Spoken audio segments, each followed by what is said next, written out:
Hi, this is author-philosopher Ronald D. Springer for EthicsUnderground.com, returning with more of the reading of Moral Armor. Self-Made Man, Chapter 7, Institutions of Good, Part 1. So far as possible, the people everywhere shall have that sense of perfect security which is most favorable to calm thought and reflection. Abraham Lincoln. This quote of Abraham Lincoln's is in essence the worldwide 6-8 level goal of a self-made man, true peace on earth. It has never been clear, however, just what this goal rests upon. Sound institutions are built upon sound relationships, which are built upon sound cognition. All self-made organizations share the same structure and hierarchy, as they are all designed by the same kind of mind. Productive groups that practice and preach ideals which bring freedom, peace, and bounty to men are the foundation of civilization. Self-made business and political leaders see the greatest power in truth, being open, honest, and fully accountable for their activities. They make no pointed attempt to affect the lives or business interests of others, as others are not the means and therefore not the subject of their thoughts. They seek voluntary exchanges and enter negotiations with their own backbones, prepared to satisfy the terms agreed on. They put their best foot forward as goodwill requires in all endeavors with others, intending to leave a healthy impression as their only means to secure future associations. They enjoy the opportunity of a free market environment, as fixed rewards draw only yawns from enterprising men. Throughout history, the self-made have made our existence simpler, safer, and more convenient. We don't face the elements with our bodies. We find ways to be protected while traversing the terrain.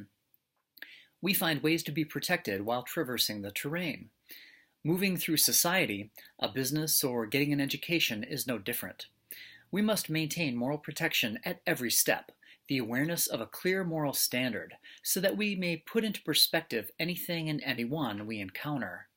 To achieve certainty, one must be aware of sound moral principles to understand their application and have the capacity to judge their use by others. Such honor is reflected in all romantic movies. It is the foundation of all heroic figures and actions, and is backed by all rational law. Stand face to face with one other human being and realize that trust, the integrity that you both respect and intend to live by a civil order, is all you have between you.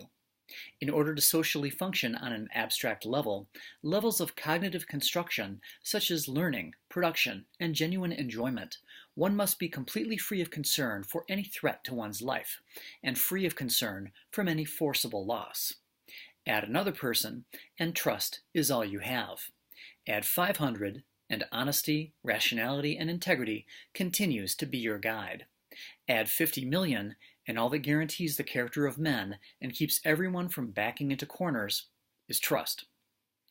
To trust is to feel comfortable about the actions and potential actions of the entities before you, which requires civil predictability, and that only comes with a clear pattern of cognition acknowledged by all, to which every aspect of human existence and interrelation is gauged, be it law, business, education, or any other form of institutional entity that man might form. Motive is the most important premonition in the human world. Motive is what drives men to act. What for always precedes the what. If you know what drives a man fundamentally, you can forecast his every action. You can know him psychologically without having to know him through time-consuming experience, and therefore expediently decide whether he's a proper candidate for whatever you are considering. You can see whether he'd be good to work for, or if he would be a suitable employee. You can see whether he would be a good political candidate, jurist, or spouse. You can extrapolate his rationale to see the kinds of institutions he would build. As every man is subject to the same standards, you can come to learn of yourself as well, your own motivations, and thus root out that which impedes your own progress in life. Without any interest in politics or international issues whatsoever, you may begin to see their connection to your spiritual destiny and that of your descendants, and be drawn in. With knowledge of the rational pattern of cognition, what appeared so vast and complex in world issues is now within your grasp, not only to understand, but to act on. As human beings, the self-made deserve to control all the essential institutions of man. We should be in a position to assure that the rewards men have earned for their virtuous patterns of physical and spiritual sustenance are received. It is the moral stability of our institutions that makes their interrelations and mankind's ultimate abstract goals possible. Right now, we hold claim to about half our physical reward due to an unnecessary tax burden, and through the inversion of morality, are denied almost all of the other.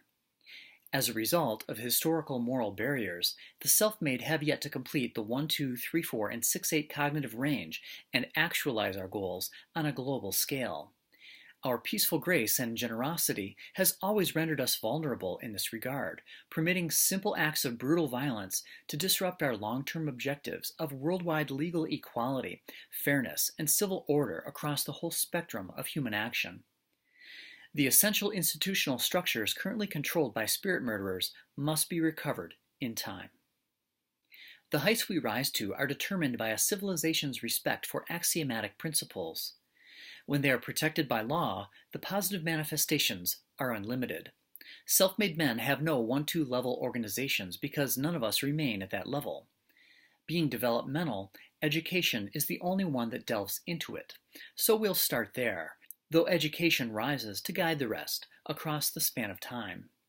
Business and the civil flow of society, police, rescue, road and city planning, rest at the 3-4 level, while the longest-term objectives are shaped by the 6-8 level global vanguards, and we all contribute to each. Everything is driven by the stability of the foundation, which is why America has done so well relative to the rest of the world, why it has brought more wealth into the hands of more people than any other system of government. With moral clarity in the hands of the masses, our stretch into the future will contain more positive manifestations than I could possibly predict, and I look forward to witnessing them. Well, that's all for now. Next up is education. I split these videos up by subject so you'd have a better chance of finding moral armor, and then perhaps go through the whole thing for free. Why? To help create a leader in every life. Sound civilization stair-steps up from sound coherence to sound individual to productive groups of mature individuals. Self-hatred drives fear-driven people in our world to wipe out the individual, so we need moral armor to protect ourselves and the future of mankind. Click subscribe and leave a thumbs up if you'd like to help wipe out moral confusion fast and make the world a better place. If you'd like to go to the next level, you'll find Moral Armor's Patreon link in the show notes. For a $5 contribution, you'll get a PowerPoint video that explores the keys to moral armor visually, and it also includes my latest book, The Care and Feeding of Freedom, as a download. Your support is most appreciated. Thanks for watching. See you next time.